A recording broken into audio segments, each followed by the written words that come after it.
Bonjour tout le monde, on se retrouve aujourd'hui pour parler d'amour dans une vidéo recommandation pour la Saint-Valentin.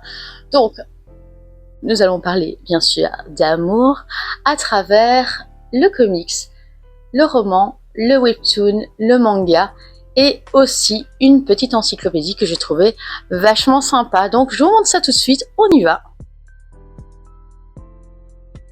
Pour commencer, nous allons aborder le comics avec Fine Print, bien entendu, un de mes plus gros coups de cœur, écrit par Seiji, bien entendu, que vous connaissez sûrement pour Arline ou encore Sunstone. Je vais vous mettre les images sur le côté. C'est une lecture que j'ai adorée. Seiji adore travailler la relation amoureuse en explorant diverses facettes de cette relation. Ici, nous abordons l'histoire de Lorraine Thomas qui veut absolument oublier son grand amour Matthew. Et pour cela, elle va sceller un pacte avec les divinités du désir. C'est plutôt des démons. Mais là, elle va se rendre compte que malgré ce pacte, ce n'est pas si facile d'oublier son grand amour. Et à quel prix peut-on oublier ce grand amour ? Alors vous allez me dire, pourquoi parler d'une histoire d'un cœur brisé? Alors ici Lorraine veut absolument oublier ce grand amour. Est-ce qu'il est possible de revenir en arrière? Et là on a toute la question de comment oublier, pourquoi l'avoir laissé partir bien entendu, et toute cette cogitation, cette réflexion autour de l'amour qui est très très bien écrite. Alors oui, bien entendu, Fine Print c'est un comics assez coquinou qui n'est pas à mettre entre toutes les mains. Donc vraiment, c'est vraiment pour un public adulte à partir de minimum 18 ans les gars. Donc faites vraiment attention à qui vous l'offrez et à quelqu'un d'assez ouvert, parce que je pense pas que ça puisse plaire à tout le monde, mais je pense que c'est quand même une lecture assez réflexive, vu que ça aborde quand même la relation sentimentale. Pour moi, je trouve que c'est une lecture aussi assez thérapeutique, vu qu'il remet en question l'amour, le grand amour, et justement nos erreurs. Donc voilà, très très belle lecture pour ma part, même si c'est vrai que c'est assez olé olé par moment. Je vais essayer de vous montrer des planches que je peux, bien entendu, oser vous montrer. Donc on a vraiment le style de Seiji. Ce qui est génial, c'est qu'il écrit avec sa femme. Donc moi je trouve ça incroyable, leur duo, c'est très beau. Voilà, donc ça c'est des planches très soft que je peux bien entendu montrer, parce qu'il y a des planches incroyables, mais malheureusement ça va pas être possible de vous montrer ça. Oh si, celle-là ça pourrait. Je pourrais vous la montrer. Voilà, celle-là est très belle aussi. Alors j'aurais pu aussi parler de Celui que tu aimes dans les ténèbres, qui était aussi un incroyable coup de cœur. L'intégrale de Sunstone, bien entendu, toujours de Seiji, qui aborde justement la réflexion au niveau du désir et son épanouissement.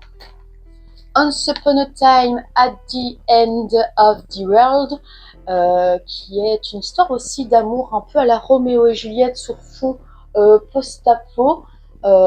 J'ai trouvé ça génial. Maintenant, à voir la suite. Nous avons aussi l'histoire de Saga.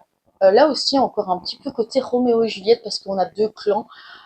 Et donc, ils tombent amoureux et ont un enfant ensemble. Et c'est l'histoire justement de cet enfant. Voilà. Et nous avons aussi le Joker plus Harley, Bad Romance. Voilà, maintenant niveau comics, il y a énormément de titres qui abordent l'amour. Malheureusement, il fallait faire un choix. J'avais dit un comics, donc et j'ai choisi Fine Print. Côté manga, j'ai choisi Le Goût des fraises, une petite lecture doudou.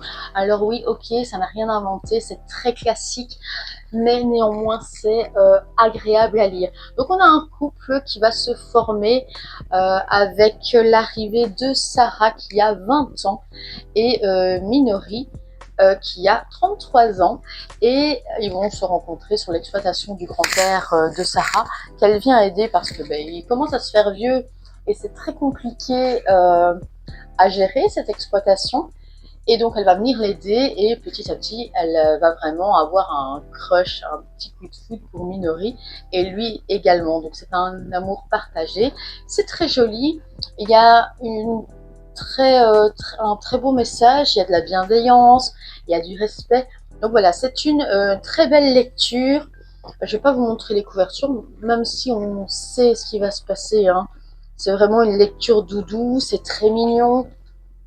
Alors oui, il va avoir quelques petits rebondissements, mais clairement, c'est une lecture qui va vous permettre de vous sentir bien euh, en la lisant.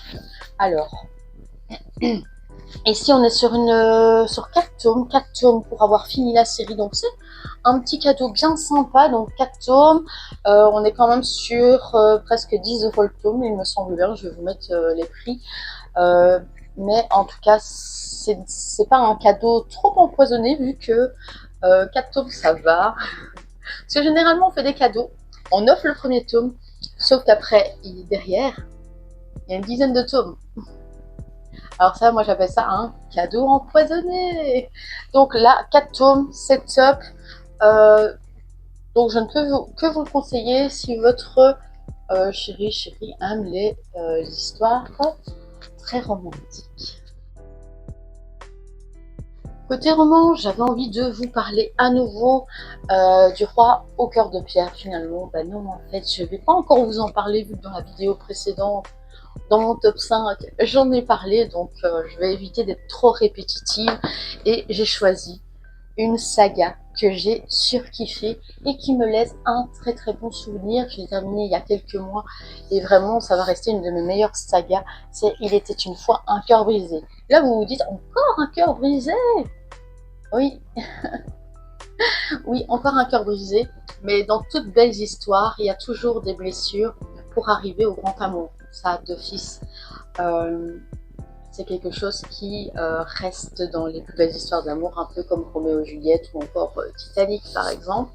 Donc, il était une fois un cœur brisé, le deuxième tome, et il vécut malheureux à jamais et un baiser d'amour maudit. Alors, c'est l'histoire d'Evangeline Fox qui croit au grand amour, qui croit aux fins heureuses, parce qu'elle a été bercée par ça. Sa maman lui a toujours dit que c'était possible. Sauf que un jour, l'amour, enfin son amour, qu'elle pense être son grand amour, euh, va se marier avec une autre. Et oui les gars, il va se marier avec la demi-sœur d'Évangéline. Oui. Donc ça c'est vraiment pas fun. Donc elle décide de faire un pacte avec la fatalité, le prince de cœur. Sauf que celui-ci, en échange, lui demande 3 baisers qu'elle devra donner aux personnes qu'il décidera et quand il le voudra. Malheureusement pour elle, ça va pas se passer comme prévu. Et lors du mariage entre son amoureux et sa demi-sœur, il va se passer des événements assez tragiques et elle va donner sa vie pour les sauver. Elle va se transformer en pierre pour sauver toute l'assemblée. Donc c'est un acte très beau qui se passe dès le départ. Elle se transforme en pierre et quelques semaines plus tard, la malédiction se brise et elle apprend qu'elle est devenue la sauveuse de son village et bien sûr de là son histoire, son épopée, parce qu'on peut parler d'une vraie épopée dans ce cas-ci, va commencer. Alors c'est très très beau tout au long de l'histoire et on voit qu'Évangéline va vraiment mûrir et vraiment se faire une réflexion sur ce que c'est le grand amour, ce qu'on est prêt à donner pour ce grand amour. Est-ce que c'est vraiment ce qu'on attendait au départ? Voilà, très très belle histoire. L'édition est magnifique.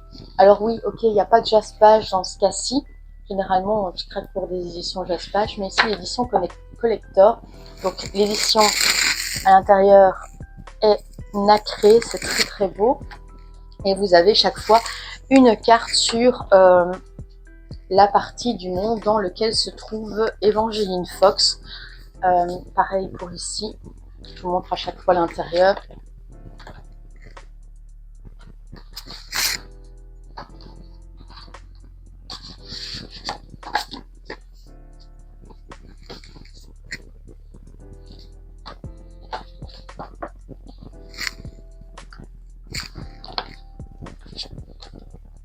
Alors, ce que j'aime aussi, c'est que il y a une histoire qui est contée à travers l'histoire d'Evangeline Fox et de la fatalité. C'est qu'il y a le conte ou la légende de l'archer et du renard. C'est une très très belle histoire et j'espère vraiment qu'un jour il y aura une édition de cette partie de l'histoire qui est très belle.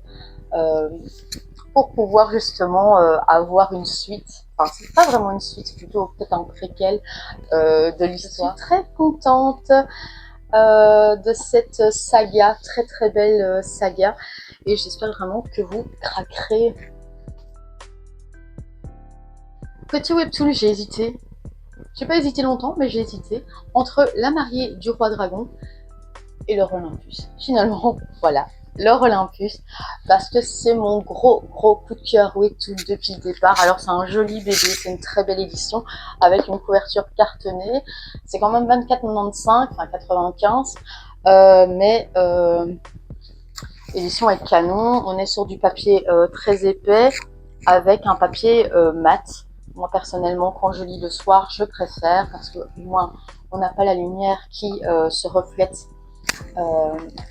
sur les pages et qui nous agresse la rétine. Voilà, donc une des pages que je trouve magnifique dans L'or Olympus. Donc c'est l'histoire de Perséphone, donc on est sur l'histoire d'Hadès et Perséphone, mais beaucoup plus romancée et beaucoup plus bienveillante, je trouve, que l'histoire de base. C'est pour ça que c'est une belle histoire ici à aborder pour la Saint-Valentin. Ici, Hadès est vu plutôt comme un protecteur bienveillant, qui est attaché bien sûr à son aura de dieu des enfers, mais il est beaucoup plus que ça, et ça c'est très bien de l'aborder sous cet angle. Perséphone a été élevée hors du royaume de l'Olympe pour éviter justement toute tentation, parce qu'elle doit être une vierge sacrée, une déesse du printemps, un modèle. Sauf que notre jeune Perséphone demande à sa mère Déméter de pouvoir faire l'université. Et donc elle va réintégrer le royaume de l'Olympe et avoir comme colocataire Artémis.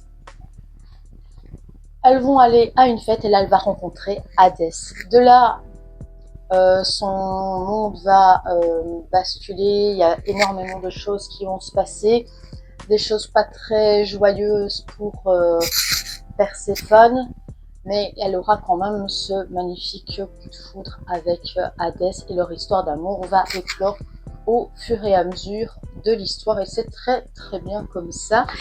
On est déjà au tome 7, très très chouette.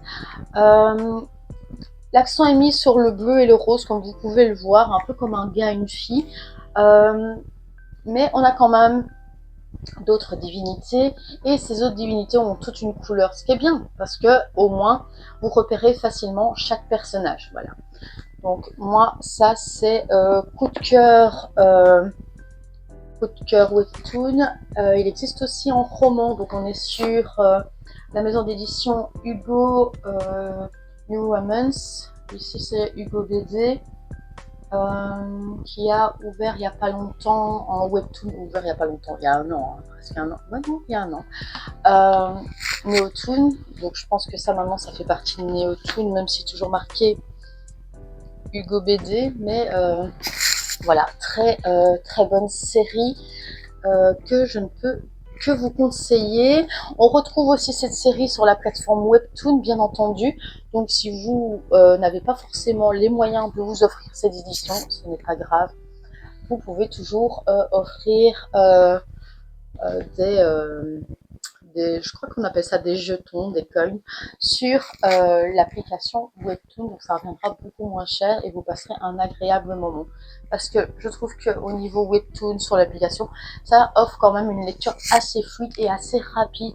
Donc c'est une lecture très très agréable que vous pouvez, et du coup vous pouvez lire partout. Voilà. Donc si vous n'avez pas trop les moyens d'offrir ce genre de livre, il y a toujours l'appli Webtoon qui est vraiment accessible et qui vous fera passer un très bon moment. Alors le dernier livre, et c'est l'encyclopédie des plus belles histoires d'amour. Donc comme vous pouvez le voir, on reconnaît tout de suite la couverture du héron d'argent. Ils aiment beaucoup faire ce genre d'encyclopédie. Et ici, on va vous parler d'amour à travers la mythologie, des légendes. Donc par exemple, on va avoir Orphée, Eurydice, mais aussi à travers le cinéma et à travers l'histoire. Donc on va avoir Cléopâtre et Marc-Antoine. On va avoir Yorihiro et, je sais pas si ça se prononce comme ça, mais Yorihiro et Sakura. Qu'est-ce qu'on a d'autre? Cléopâtre et Marc-Antoine, je l'ai dit. Il me semble qu'on avait Victoria, la reine Victoria et le prince Albert. On a Joséphine et Napoléon. Roméo et Juliette, bien entendu, je vous en ai parlé tout à l'heure. Voilà, de très belles histoires, parfois tragiques. On a Cyrano et Roxane, donc même à travers la littérature, on a parlé de Roméo et Juliette, d'office, fallait aborder la littérature, c'est tellement riche en histoire d'amour qu'on ne peut pas passer à côté.